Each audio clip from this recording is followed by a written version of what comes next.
So I'd just like to first of all welcome everybody and say we're delighted to have such great take up. As I said, it's obviously a topic that is high on people's minds. I'm very conscious of how much COVID-19 has shaken all our worlds, and it's not without a lot of tragic loss. But this crisis, like many before, it's going to create a new and unexpected future. And for success, we need to embrace these three core elements of people, technology, and change. So in the next hour, we're going to discuss and challenge your assumptions about the new blended approach to the workplace, your employees and customers and your stakeholders and the people around you, and how you build agility into your organisation, and we're going to look at some of the alternatives. As Space talk about, we are continuing the world's biggest home working pilot. We're going to be discussing about winners and losers, and seeing how the winners will be those with the best ability to adapt and change, not just now, but to whatever's coming into the future. So given that we have so many people attending today, to kind of help with bandwidth and connection, we're just going to we've disabled all the video and the audio apart from just myself and Mark and Phil who are on the panel. What I would ask everybody, however, we do want this to be interactive to some extent, is if you have a question for the panelists at any time, please just use the chat board. If the question is for a specific speaker, I'd be grateful if you would note that. We're going to have approximately 30 minutes for discussion and questions, so please don't hold back, put as many as you want in, and we'll try and answer as many as we can.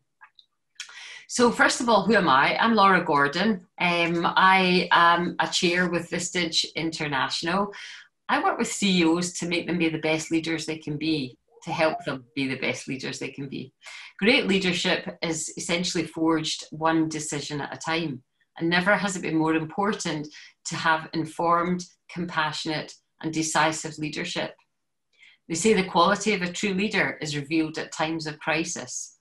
This has been a testing time for everyone, but business leaders right now carry a huge burden, not just of making the right decision for now, but for the future. So to create a workplace and a working environment to help their people thrive and prosper, to be agile, flexible, and open to new ideas. So with that in mind, I have great pleasure in introducing our two speakers today. First of all, we have Mark Bell, who is a director at Anderson Brown Consulting. Welcome, Mark. Mark's expertise is around innovative economic development. He leads multidisciplinary teams across the public and private sectors to support business growth across the UK and Europe. I asked Mark just before we came on, tell me something interesting about yourself. So it took him quite a while, I have to admit. But he did tell me he's got a very curious mind and he asked lots of questions. But then he revealed that actually he spent quite considerable time in the ex-Soviet state of Kyrgyzstan, which I had to ask him to spell, sadly. He was sent out there to train businesses, naively thinking that they didn't really have structures for that, only to find that it was such an incredibly impressive entrepreneurial culture out there that he came back with many more learnings from there.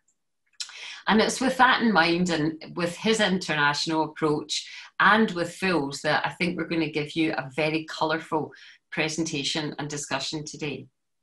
So Phil is the Group Consultancy and Design Director at Space Solutions. And many of you will know that they're experts in the workplace, helping organisations to transform their working environments and creating spaces that really matter. Helping businesses to recognise the true potential of the workplace by designing and creating spaces that inspire people to be more productive, more content and engaged. So again, I said to Phil, well, tell me, what have you done that's interesting? So, well, he's worked all over the world. He's worked from site offices in Holland that were on barges. He's worked across Northern Europe, the Middle East and Abu Dhabi. And he says his one great learning is it's actually the same issues everywhere and anywhere. It's getting people to work efficiently, effectively in an agile way. And whilst things may have changed in the way that thinking has evolved over the years, human nature hasn't changed and stays the same. So with that in mind, and let me remind you that if you do have any questions, please just put them into the chat forum. I would like to invite Mark to open, and he will follow with Phil. Both of them will speak for about 10 minutes, just giving you their thoughts and perspectives. And then we're going to throw open to some of the questions that have been posed into the chat forum. Thank you. Mark. Great. Thanks, Laura. You said 10 minutes. I was sure you said it was 35 minutes. I can speak for Laura, but then I heard you speak and I reduced it to 10. Thank you. So, hi everyone. Hope you're all doing well out there. Hope you've had a chance to grab some lunch. I'm sure between all your Zoom calls and team calls and Skype calls, you don't often get a chance for some lunch. So I hope you're able to kick back and just engage the conversation. Just in the interest of time, I think I'm just going to jump straight in actually, because we want to get a lot of conversation at the end. And before Phil starts talking about reframing the workplace, I would like us to take just 10 minutes or so just to take a step back and think about work more broadly. Because the workplace, of course, needs to be designed around about the work that we do, I would suggest. So I think it's important to take that broader look. So I'm just going to open up the discussion on what elements of work we might need to do differently. And these are the things that will impact the design of the workplace in the future, I think. So over the next 9.5 minutes now, I want to convince you of 3 things. So these 3 things I want to convince you of are that we need to build as much more agility into how we work and in the workplace that then supports that agility. And by agility, I don't mean flexible working. When we hear people talking about agile, it's much more than that. It's about how we think and how we act with agility in response to the change that's we're in the midst of just now, but also will be in the future. The second thing I want to convince you of is that we need to take much more account of people when we're talking about technology. And we know it's easy if we can afford it to throw technology at the problem, but if our people don't have the confidence or the skills to use it, it can be a wasted investment. And then finally, I think we need to challenge many more of the assumptions that we might have about our employees and our customers and what they want in the future, particularly as they're coming out of the end of COVID. And all of that needs to be done before you start knocking down walls, and because you end up knocking down the wrong walls when you're looking at your office space. So what I'd like to do is just very quickly start with, actually I think the disruption is something that we're all facing. Of course it is, but it's not new. Disruption happens all the time. So this image that I'm showing you here is a factory back in the 1900s. Fortunately, we don't have many of these today, at least not in this country. But we didn't have them either up until disruption caused by the agricultural age and the advancements in the Industrial Revolution. So that's an environment that didn't always have, but then came into being and we no longer have. The world changes all the time. So a lot of the people you'll see in that picture, they probably moved from the countryside when they were used to a way of life and working on the farms, and then technology came and disrupted agriculture. They had to find work somewhere else. They had to work in new different ways. So the cities through the Industrial Revolution, they had to create new working environments. They had to introduce new technology. The people from the country came in, had to learn new skills, and people just get used to a new way of living and working. So at that point in time, people had to rethink their work and what it meant to them. And my suggestion is that's exactly where we're at today. We're all having to rethink work as well as reframing the workplace. As a business ourselves, we're asking ourselves lots of questions as we're rethinking it, and I'm sure you are as well. And the kind of questions that we're asking ourselves are simple things like, why couldn't this be the new way of living and working? Why is this not the norm? Why do we all have to be in the one place? But that's all fine and well, but what if we're not in the one place? How will we maintain that sense of purpose, that sense of team if we're not on the one place? Where will we get that spontaneous creativity from if we're not on the one place? So these are really important questions that we as a business are challenging ourselves with and saying, what's the new norm going to look like as we come out of COVID, which we will do. It might just take a wee bit longer. So whatever we come up with, we need to make sure that the physical environment that's created to support all of that is right and fit for purpose. So that's why these 2 conversations need to go hand in hand. Now, when we think about the new ways that we're going to work, we need to think about what's going to be best for us as a business, or in your case, maybe some of your organisation. And I believe that there are three things that we need to get right as we're heading into the future. And I just want to talk through those three things. And Laura introduced some of them earlier on. So those three things being people, technology, and change. I'll focus more on the tech and change stuff because Phil's going to talk a wee bit about the people. But what I would ask you just to consider and reflect on ever so quickly is the difference between these two businesses, because some will win, some will lose out of it. So Timson's that place that you go and get your keys cut, that place you go and take your shoes to get new sole on them. But they employed 5,500 people across the country, all in the retail units that all had to shut overnight because they just weren't allowed to open.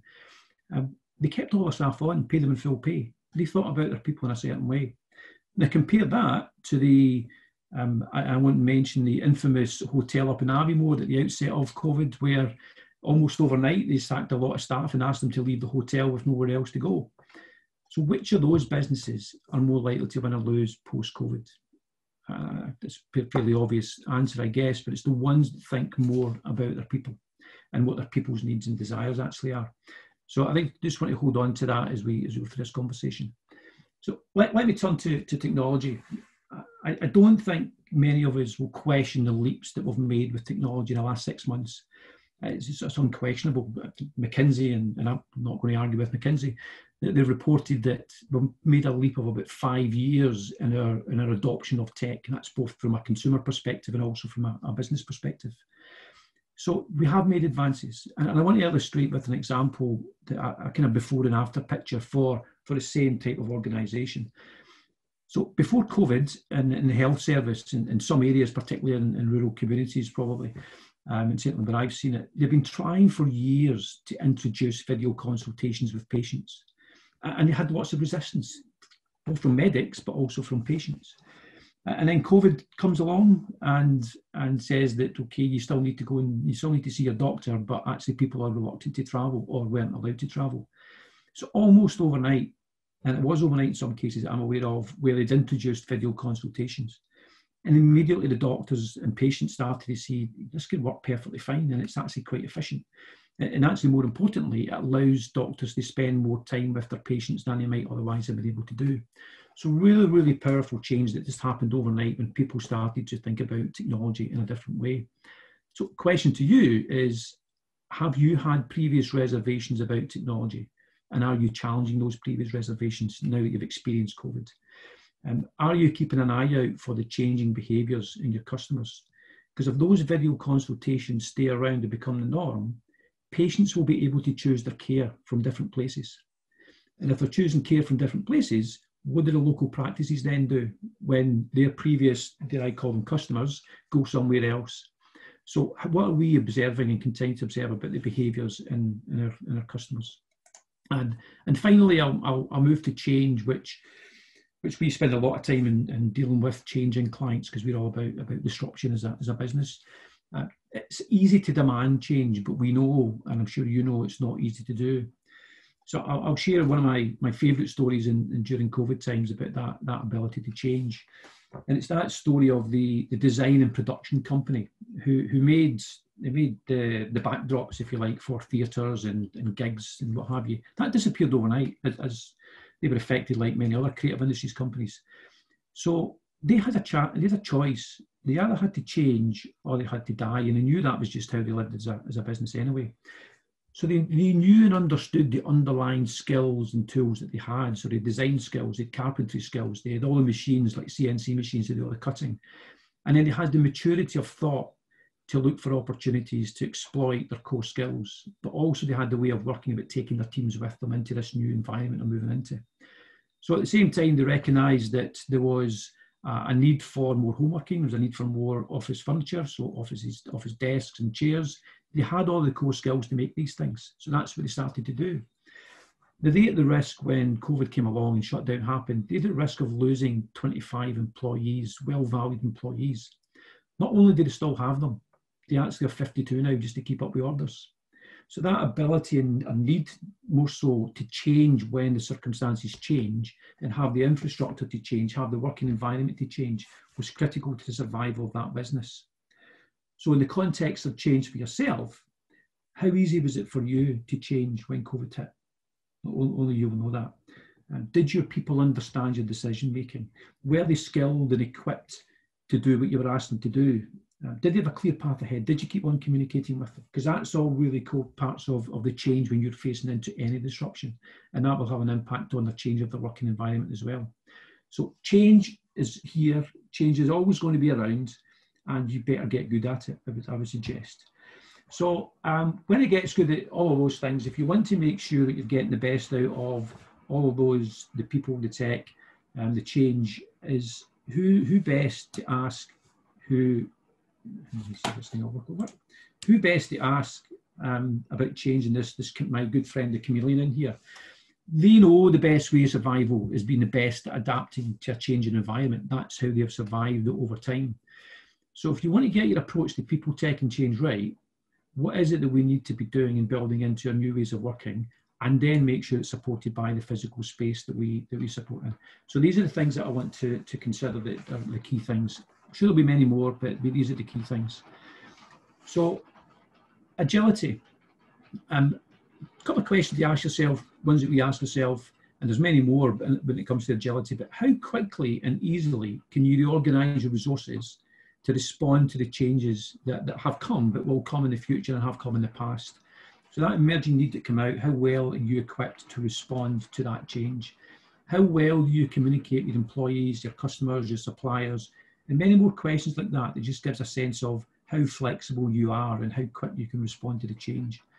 If your answer to any of this is not very well, I'm going to suggest that you need to develop ways of building agility into your business, because everybody else is going to do it and you're going to lose out in competition if you don't. And of course, the way that we need to work with that agility needs a supporting physical and technical environment. So you're going to have to think about these things when you're considering the new workplace. The next thing to consider, which is people with tech. So it's less about tech, but more about people with tech. So introducing tech into your business or your organization is of course an appropriate thing to do if it's helping you improve productivity and service. But you only get the value if your people understand it and have the skills to exploit it. And that's really critical. I've seen many tech investments failing because the people haven't got the skills or the confidence to exploit it. So do you understand the value you want to get from tech? Have you helped your employees develop the confidence and the skills to exploit it? Whether that's exploited in a central office or in a remote environment. Or are you actually just plugging the tech into your organization, crossing your fingers and hoping that somehow you're magically going to get these benefits? So again, if your answer to the questions is, I'm not really sure, again, I'm going to suggest you take a broader view of tech. It's not just about the tech, it's about the people with tech.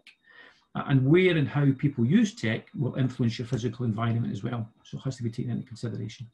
So finally, I'm sure Laura's going to be telling me I'm running out of time soon. So finally, assumptions.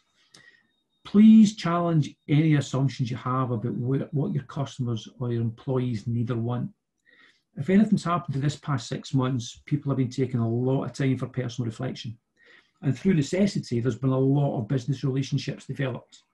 So what your people and your customers want may have changed. So I'd ask you again, how often do you ask your customers what value they want from you? I'm guessing that sometimes it's going to change.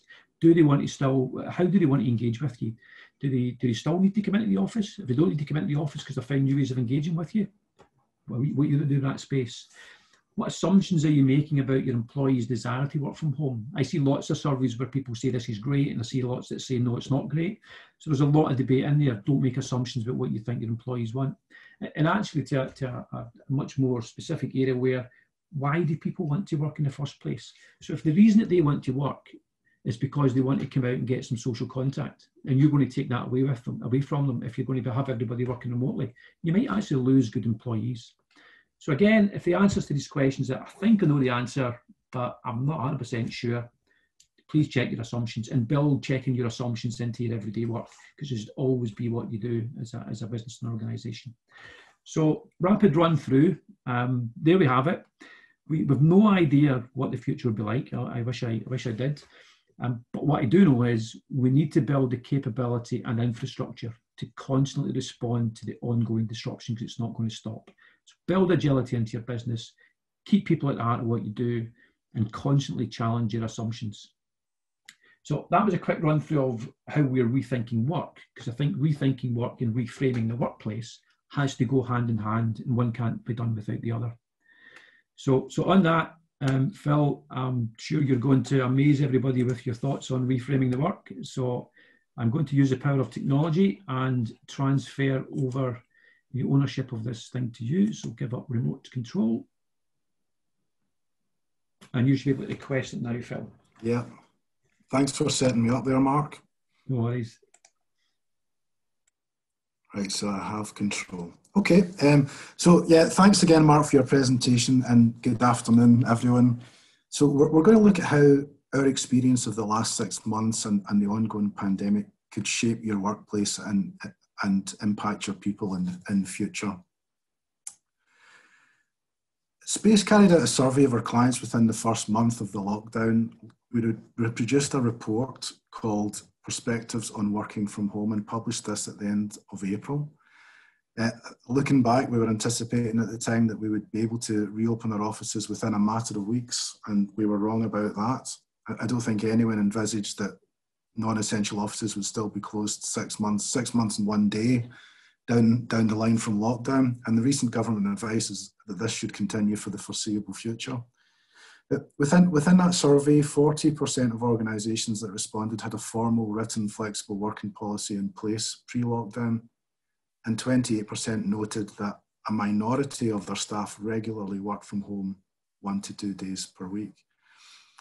The majority of organisations that responded also noted that 95% of their staff moved to home working overnight on March the 23rd, 2020, with not a great deal of pain. At Space, we had the technology to do and the culture to do this, but pre-COVID, we really didn't do it very often. So 6 months in, what do we know? We know that it's possible for people to work effectively from home on a scale that we've never seen before. People initially reported positively on the effects of home working on their concentration, productivity, and work-life balance. However, the continuing lack of choice in the matter currently means we're hearing a lot of people saying, I feel like I'm living at work. So the perceptions of the positives of home working are being eroded a bit as the situation continues and essential offices remain closed for the foreseeable future. We need to try and remember the positives when we're looking to the future. So people are missing the social contact with colleagues and the sense of belonging that being in the office gives them. This is quite an old slide that we created, and it was intended to illustrate that although people were generally enabled and empowered to work from home, they still regarded the office as the heart of the organisation. The office being a place that people want to be in, seen in and associated with, and we believe that that still is true.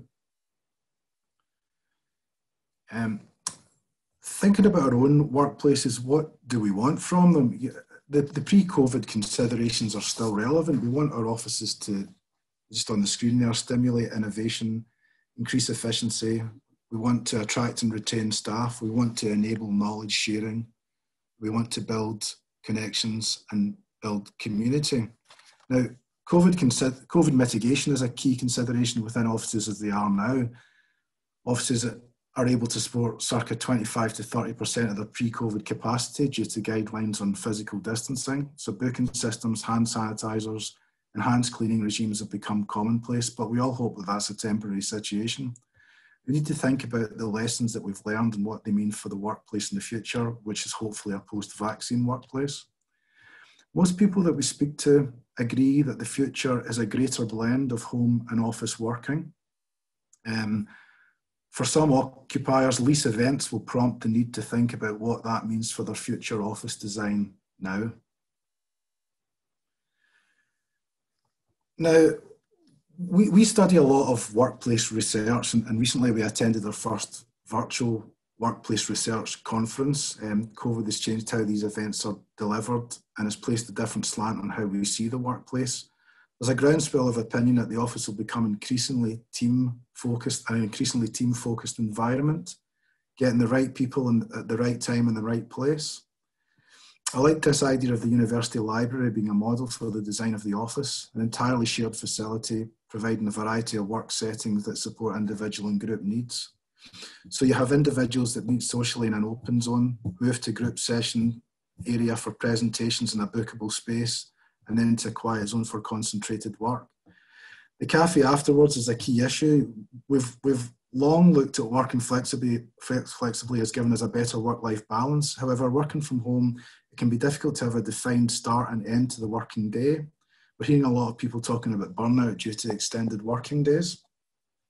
And getting back to the office at least part of the time will give people the option to do that. And add to this a proportion of home working for a blended approach, perhaps on days when the focus is on concentrated individual tasks. One other point to note here is that office design of late has taken into account the desire for more collaboration, but the need to support concentration has sometimes been ignored. I believe a lot of people will have gotten used to less disturbances while working at home, kids and pets aside, but maybe more now that the kids are back at school. And we'll find the transition back to open plan difficult. This needs to be considered in both the design and protocols for the future office. So how does an organisation go about understanding the workplace needs? Your office design has been heading in a particular direction for a number of years, with one-to-one desk ownership slowly becoming a thing of the past. But the pandemic and our ability to carry on at home has shown that we need to challenge our previous perceptions of our staff in the workplace. The process to achieving an understanding of your needs is no different to what it was pre-COVID. However, the information being fed into the hopper, so to speak, will have changed given recent experience. The process of staff profiling, understand the needs of your staff, both at home and in the office, and then support these needs with a kit of parts. Think about roles, activities, outputs, requirements for support space. A person's role might suggest they could work successfully at home, but their domestic situation may mean it is better for them to work at the office. A live example of this is a long-standing client of Space. We formulated a workplace strategy for them a couple of years ago that was not implemented in the end, but they decided that the lockdown was an opportunity to revisit that workplace strategy. So it was the same client, same building, same engagement process. But whereas they previously believed that they needed 200 desks for 200 staff, with different information being fed into the hopper, we're now looking at reducing this to 130 desks and using the space they have won back to provide a greater number of team spaces. So 130 desks for 200 staff represents 6.5 to 10 sharing ratio, so 6.5 desks for every 10 people.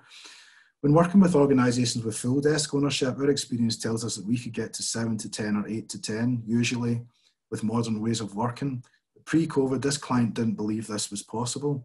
Having gone through this biggest home working pilot project ever, in the last 6 months, they now believe that it is. There have been some surprises. Pre-COVID, it generally felt that process-type workers were best suited to a static office-based work style. Many are now reporting that they're able to work perfectly well from home and indeed with some productivity improvements. Managers have learned to manage their teams by their outputs rather than their physical proximity. But knowledge workers were previously regarded as the most mobile with the least time spent in the office, but we're finding that these are the group who are missing the office the most from knowledge sharing, innovation, connections and community perspectives. But once you establish these profiles, you need to support them with a menu of space types, also technologies, and really importantly, policies, and that's the kit of parts that we're speaking about. So a successful workplace strategy will blend space, IT, and HR. So managing change, change management is absolutely vital in this. We've spoken about getting the workplace right for the people, but we also need to get the people right for the workplace. And change is effected when staff are engaged and they've got the opportunity to feedback, to influence and to refine space protocols. A likely change management process that would include coordinated series of leadership meetings, change champion workshops, targeted communications to staff, and departmental action plans to deliver that change. Increased levels of home working are likely to result in changes to contractual terms and conditions for people and obligations on the employer in regards to the provision of an adequate home working setup. Protocols are key. You may even develop an office user guide depending on the degree of change in your organisation, when and how to use different types of spaces, when to come to the office, when to stay at home. So engagement with staff is vital to a smooth transition. Communication is key, and the process should be seen as a continuous cycle of evaluation and feedback, continuous improvements to the workplace and the workplace policies. And that is all from me. Thank you for listening. Thank you very much, both Phil and Mark. So if you'd like to just unmute yourselves, we have a couple of questions already. So I would like to, first of all, very interesting perspectives from both of you. It did make me wonder about whether or not there needs to be a change in leadership styles for the future. I think it was you, Phil, that mentioned, you know, some sort of kind of different styles of working. What does that mean for leaders in how they direct their people? That's the first thing I would like to ask you. What does it mean for leaders? Yeah, well, I think it's, you know, we've all often spoke about line management becoming more and more important. Someone was talking previously about line management in the future becoming a profession in itself. So yeah, absolutely. You know, being able to lead people remotely is just it's just going to become such a big thing to understand how people are reacting to a new blend of working, make sure they're being productive and staying well, I suppose. So yeah, absolutely. We think that leadership is going to is going to change. You know, some sort of training is going to have to be given for people to do that successfully. Thanks, Phil. Mark, can I ask you to expand on that a little bit, but also maybe to tell us a little bit about the skill sets that people are going to need in the future to deal with all this change? Wow, they're two simple questions, Laura, aren't they? I think from a leadership perspective, I always expect from a leader, unfortunately I've got that within my own business, is someone who can set out a direction of travel for the future, but accept that they don't know what the answer is. There's no point pulling the wool over people's eyes and setting out something you don't actually know yourself. But setting out that vision for the future, even though you don't know what the answer is, but doing it with authenticity. I see too many leaders that are not really authentic, so doing it with authenticity is really important, particularly when people are disengaged, physically disengaged, where they want to trust the people that actually show them the way. Visibility is going to be important, maybe even more so, where you hear about the good leaders walking the floor and being seen, being part of the business, being visible. That's clearly quite challenging in this environment. So they need to find different ways and different techniques that they can actually engage with people and make them feel valued and wanted within the business. But I think fundamentally, to me, the role of the leader is about helping the teams know and get the support to do their job as well as we'd like to do the job. So the question for a leader for me should always be, and it is more question, is how do I help you do your job better? And how do I make you feel like an engaged and valued member of staff? And then whatever response comes in behind that, just support them to do that sort of stuff. Yeah, that's great. Yeah. Mark, I just asked you to expand just a little bit. Questions are starting to come in, but you know, students are going back to university just now. Schools have started again. What do you think? You know, the workers of the future are really going to have to focus on. Obviously, technology is one thing that they will have to learn about. But what other skills, and are there any soft skills that you think are going to be even more important in the future? Oh, masses. It's interesting, as part of our group, they've just taken on a whole group of new graduates. And I was thinking the other day about their first experience of work. It's going to be quite unusual. So sometimes graduates come in and they get used to working the way that everybody's got used to working, and then they learn it. And what these graduates are coming in to do, and I think they're coming into what I would describe as quite a transactional business relationship that we all have. So lots of things that we're doing, we're highly productive, Phil talked about earlier on. but it's highly productive in the transactional stuff we're doing. So all the softer, more emotional intelligence type stuff that you can't really train in university too much are the things that is going to be even more of a challenge to new people entering the workplace than it was before. They always had that challenge. You know, it was always the challenge of the education system of getting people work ready rather than having the knowledge and the skill, but it's rather than that. It's going to be exacerbated, I think, because their first experience of coming into the workplace is quite a transactional one. So whatever support that we can, as employers and as colleagues, as they come into the workplace, is to help them with those softer skills and the emotional intelligence that's coming on, the constant communication, the constant engagement, the looking underneath the transaction to see what's really going on and understanding people and the psychology of people. So all of those softer skills are even more important than they've ever been, I would think. And possibly a little bit harder to hone in a virtual environment as well, something else that leaders will need to address, and as will applicants for jobs. Phil, I've got a question here about how much are people planning? Are you finding that businesses are already starting to take action on how they return to the office? Yeah, well, there are a number of different approaches. You know, some organisations, more kind of key organisations, have had to keep going to an extent through this. They're in the mitigation stage. You know, like we said earlier, they're working on reduced capacities. They've got signage, protocols, one-way systems, all of that kind of thing. We spoke about the example of people now looking to the future and making the first jump to agile working. I suppose it's what is beyond that.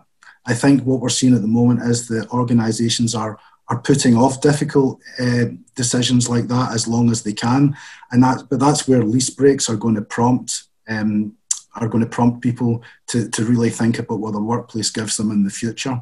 So we see a raft of difficult decisions, and you know the timing is going to be difficult for a lot of people in this.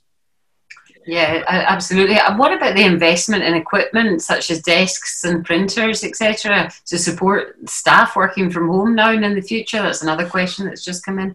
Yeah, well, that's like when we were saying about changes to terms and conditions. At the moment, this is a temporary situation. If this becomes more of a permanent situation, even if the blend is more permanent, then there are obligations on employers to make sure that people have that that safe working environment at home, so and potentially having to invest in that.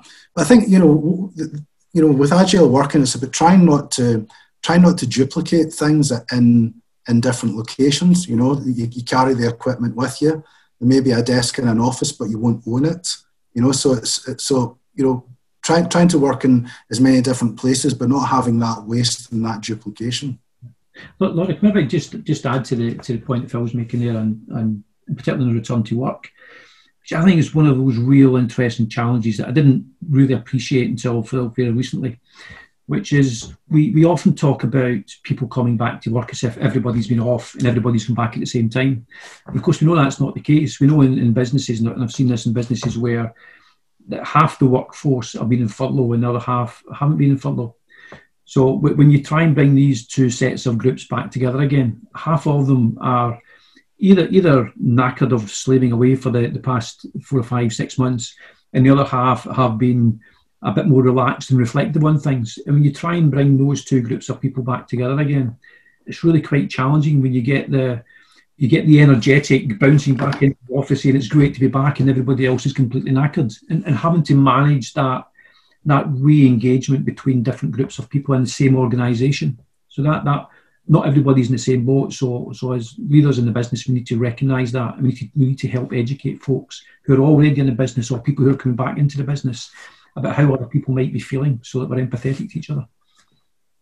Yeah, no, absolutely. And one of the things that kind of strikes me as well, I think it was Phil, you mentioned it, that we're focusing probably more on outputs rather than used to be presenteeism. Yeah. You can't really measure presenteeism if somebody's not in front of you, which is, in my mind, a good thing. So it's now more outputs focus. And I remember Dan Pink in his book Drive talked about motivation being a combination of autonomy, mastery, and purpose. So, are you seeing this from, you know, the companies that you're working with, that people tend to be more self-directed, that they're kind of maybe more taking more responsibility for their own outputs? You know, it's interesting to see if you're noticing a change in attitudes and cultures within organizations to kind of meet the current demands. Yeah, for sure. I mean, but again, it's a mix. You know, we think that inevitably, if you know, we've shown that we can work from home successfully, and that is based on outputs, and people have to learn to deal with their teams in that way. But we are still hearing about people thinking that they need to be on the computer at 8:30 in the morning till 5:30 at night. They need that little available sign on MS Teams to be going. You know, and whether that's themselves or whether that they're feeling the pressure of that, we think, you know, there's still, you know, this isn't a perfect situation. But we think we need to get away from that. You know, there are also obviously still things where, you know, for example, on building sites, there's a normal working day, and people at home are a bit more flexible. So, you know, there still needs to be an element of presenteeism in relation to how people interact. You know, albeit they may not be in the office. So it's an ongoing balance thing. Yeah. I think to me it's a continuation, Phil, from where it's been pre-COVID, actually, because in any organisation you get the people who just got on with it and they'll fly without much support. There's the other people who are really keen to fly and they need support and they welcome it. Just accept there's a bunch of people in most organisations that are just the laggards that are just going to need to have a bit of watching and a bit more encouragement, support, or dealing with, and that's no different from a pre-COVID environment or now. It's just maybe more acute now because people are not in the office. But the notion that people are, I hear people saying, well, there's folks that are sitting at home not doing much work. I say, well, they're probably the same people that were sitting in the office not doing much work. You just have to have the way of dealing with those particular individuals. Yeah. So there's a question about the approach to service office offerings. Do you think these, that approach is going to change, and are these spaces going to need different technology solutions and different types of space? Phil, that's possibly directed at you first. Yeah. So again, like we mentioned about the office becoming more team focused. So and in a way that means less individual desk focused. Just changing that balance from individual concentrated work to more teamwork. But people are going to have to plan more. You know, if they're going to go to the office on a day when they need to and they need to do teamwork, then they're going to have to plan that. They're going to have to plan that personally and with their teams. One thing we've probably all noticed pretty quickly is we all got very used to Microsoft Teams and Zoom very quickly at home. On occasional visits to the office, if there's someone else there, you realise very quickly that's not going to work in an open office. You know, and effectively being on a teleconference. So, so people move to headsets, or we're seeing a move to these little like Teams booths, like individual video conference type spaces. So that's a new space that we're seeing emerge. Interesting. Can I just ask Mark, I've got a question now about remote working fatigue, and whilst outputs are being retained the biggest challenge could be engagement, staff well-being. Obviously we've heard a lot about that. What recommendations, you did talk earlier about leaders and basically what their attitudes and approaches are, but right now, how can this be dealt with? What are your thoughts on that? Yeah, I recognise I recognise in others, should I say, the fatigue. I don't recognise it myself because I've turned into a happy hermit, which maybe just because of my nature, and I don't like people, so maybe that's what helps me. But I think I do recognise that there's, even in our own team, but I see it in clients where people that I work with who are used to working remotely because it's the nature of what we do, and you're just doing it and that becomes the way that you always do it, and there's no difference between your life, your normal life and your work, if you like, in the same place all the time. So certainly recognise the fatigue. Every day I learn about new tools and techniques, and I think everybody on this webinar, if we can find a way of sharing with each other about different things that they are doing. And there's many podcasts here with different things they're doing. Whether it's just every week you take a couple of hours to do a virtual walk with each other. You know, when you get out and about, it's just these wee things that you get people off their backsides, away from the desks, away from the screen to get out and about. And you can do them informally, you can do them formally. I think finding when it's safe and appropriate to do so, just finding more of those excuses to get out and about. We did one last week with one of our colleagues where we both reflected that, and interestingly, we perceive we've become really efficient, where look at how much work we can get through when we're working remotely and sitting in front of the screen all this time. And then we went out to meet each other, but we forced ourselves to go and have a face-to-face in-person meeting. But we both wasted an hour or so travelling time. And we're thinking, geez, that's an hour and so wasted travelling time because we get so used to this way of working. But actually we had to get over the point that says, you know what, that's no wasted travelling time. That's time that you get to think when you're in the car or travelling somewhere. And then you get the spontaneity you get when you come together. So there's no one answer, I don't think, Laura. I think there's many, many different ones that are relevant to specific businesses and people within it. And if we could find some way of sharing all of those examples, as I said, I hear them every day. I think that's great. I'm also interested to hear from Phil, because obviously you're running a business of sizable, big size, a lot of people in space. You know, is this something that you're dealing with as an organisation? Is this, what do you advise the clients to work with? I mean, a lot of similarities with what Mark spoke about there, but, you know, from our own experience, we were finding by mid-July with teams working solidly since March the 23rd, that there was a real fatigue, a real element of approaching burnout. And actually, a lot of this was because people were putting off taking leave because they couldn't go anywhere. They couldn't use their leave in the way that they normally want to do. And we just actually had to say to people, you know, you need to take a break. And actually getting everyone with some time off and the ability to shut down from work for a while actually worked wonders. So just as I say, just forget about going on a beach holiday. Get a break, get your head out of work for a while, and you know you'll come back refreshed. Yeah, I think that's a great idea. The other thing that I would highly recommend is similar to what Mark said, actually doing walking meetings with people outdoors. Yeah. If you can, if proximity allows you to do that. I think that certainly worked with me and the companies I work with. Can I ask you, one of the things that I remember there was an advert from the Barbados government about a 1-year working visa to try and incite people to come over to Barbados and work remotely from there. But it's not a crazy thought. The new virtual working environment that we're currently in could mean that you as an individual can work from anywhere, but also that businesses can look further afield for their labour force, and you know, workers can look further afield for their job opportunities. What are both your thoughts on, you know, the future of work when suddenly geography isn't an issue? The first thing I should say, I'm really disappointed I missed that advert from Barbados. I might have been there. I think it's not new, I don't think, Laura. I think some really good companies have always worked that way, depending on the type of business they have. So Phil mentioned earlier on about the move away from presenteeism to getting your pay and your values based on what you produce rather than how much time you spend in the office. So software development companies, for example, they've always had dispersed workforce, and they get the best talent from any country you can possibly find them in.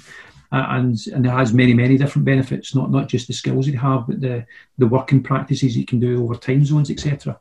So if people can get their head over the need to see the person sitting in the office from 9 to 5 to make sure they're doing what they're doing and actually focus more on the value that they're producing, I think there's scope for getting the best talent from anywhere in the world. That may not sit well with government who want employment in this country. But the same will be the same. We need to develop the skills of our own workforce to make sure other countries are coming here and saying we want to access the brilliant workforce we've got in Scotland. So people's employment it works both ways. So I think it's about getting people's head out of the old ways of working about presenteeism and into the new ways of working about value. Okay, thanks. Phil, what are your thoughts on that? Do you want to survey this too? Yeah, absolutely. I mean, I think it's bound to have that effect, that you can cast the net wider for talent. But again, thinking about my own experiences and my team, you know, I and my team can do just about everything we need to do from our laptops, from our computers, but I can't go and see a site. I can't go and see a building. So I still need to be, you know, because of the nature of our work, I still need to be reasonably close to these areas, and I do need to travel to see these physical things. So the production, the people interaction can all be done in a way online, but there's still those physical elements that aren't going anywhere. So that's interesting. Can I just ask, sorry, Laura, I know you're supposed to be asking questions, but when I think I know the answer to this, and if I do know the answer, I would agree with you. But I'm just thinking about some of the really advanced virtual technologies that you get, where you can be on site, albeit in a virtual environment, but it's as good as being on site in terms of what you need to see. But is the thing that you're missing is what you feel rather than what you see? Because no, I'd say currently, you know, whilst these technologies exist, they're not so widespread that you would be able to easily or cheaply implement that for everything you need to see. Usually, you know, your experience of a site remotely will just be a two-dimensional drawing, and there are so many three-dimensional nuances to that would influence what you do. And you know, at the moment, there's no substitute for going to see it. Yeah, it reminded me of what you're talking about. There's a brilliant piece of technology came out of, I think it was Strathclyde University, with a guy who worked with glass and made telescopes and the like, but he also worked with Ford, and they created this technology which was, you could almost beam a heart into a leading heart surgeon in the US, and they could actually interrogate it 3D and go inside it and look at it. You think that's just amazing technology, rather than that world-leading surgeon being in Scotland, opening up somebody and looking at their heart, you could actually project it onto their desk in front of them and do as good a job than they would be able to do otherwise. So maybe it's just the prevalence of those technologies that's required. Yeah, absolutely. Yeah, I just, you know, obviously the world is changing so fast just now. I think it was you that Mark pointed out that McKinsey report said that we've taken a leap of about 5 years. Obviously, you know, this week the restrictions that have been imposed have been quite significantly more than what we've experienced since actual lockdown. And a lot of people are feeling a bit of burnout and they're exhausted. Do you think that people simply want to go back to what it was before, or will we never go back to what it was before? Mark, you go first. So if I take my own medicine, when I say we should always challenge our assumptions. So this is my assumption, which I need to challenge. But I'm assuming that people have recognised that we're not going to go back to the way it was before. We'll go back to something which is a blend of it. But I think there's a real reshaping of work and sectors and markets actually. So I think people will lose out and people will win out, and there'll be a bit of a reshaping. But I think it'll be a blend, because we're all human beings. We're all social creatures. We still need that social interaction. I think we just need to, I think Phil mentioned it earlier about, we just need to be much better at managing where that social interaction happens and when we focus on the stuff that we need time to concentrate. And I'm going to use this phrase, and if people like it, I'm going to take ownership of it. If people think it's rubbish, it was Phil's phrase, and it's managed spontaneity. Because I think what you miss from sessions like this is the spontaneity of discussion of ideas that you only get when you're physical, I think, a lot of times. Then how do you manage that? How do you create the environment where that happens without saying, go and be spontaneous, because that doesn't work either. But there is something about managed spontaneity which will become a different way of working and not the old way of working. What are you calling managed? Managed. So manage the spontaneity. Manage the spontaneity. Right. Okay. Thanks. Okay, Phil. What about you? Are we ever going to go back to what it was before? Well, I think we are hearing a lot of people saying that, you know, home working's not for me, and I think what they mean is enforced full-time working. Home working isn't for me, you know, and I think a rebound exactly to the way it was, I think people would very suddenly start to realise that they would miss some of the elements of home working. I think a blend is inevitable. I think, you know, once we have the choice, we know that there are so many different ways that we're able to run things, to manage things. I think a blended approach is inevitable in future. It may yo-yo for a while. I think I probably agree with you. And the thing is, we're not just going to snap out of it just like that. It's going to be a gradual return to whatever the next normal is going to be. Guys, this has been really interesting. Do you have any final comments to make? We're in the last couple of minutes,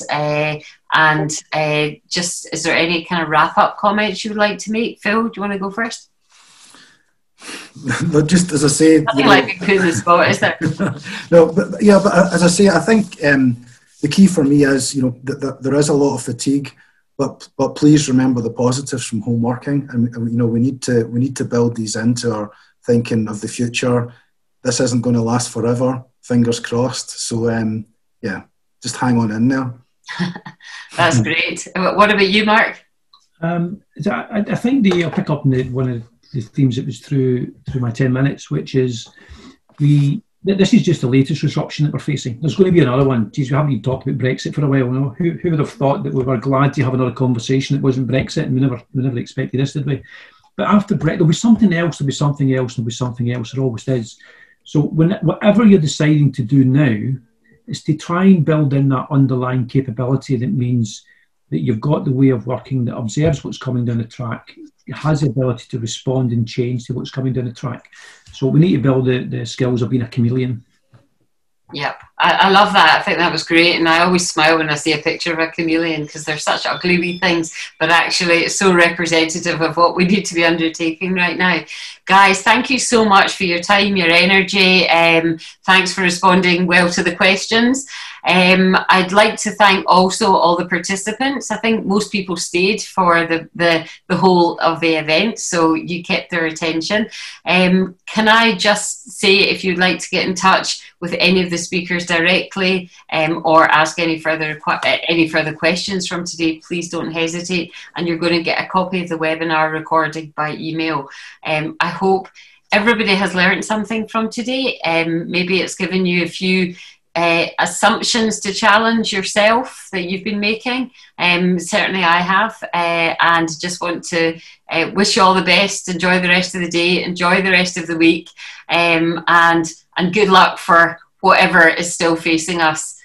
All we can do is take each day one day at a time and just live each day to the full. That's all I would say. Thank you very much, guys. Thank you.